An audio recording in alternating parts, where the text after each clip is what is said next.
Oh, hallelujah. Nasabi ng Diyos sa Jeremiah chapter 15 verse 19, come back to me and I will restore you.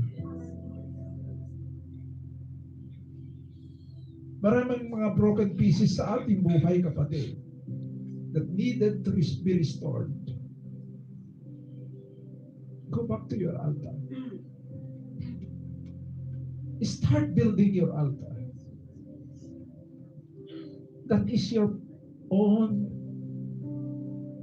breakthrough. That is your meeting place with God. That is where you are going to receive a fresh revelation from the Lord.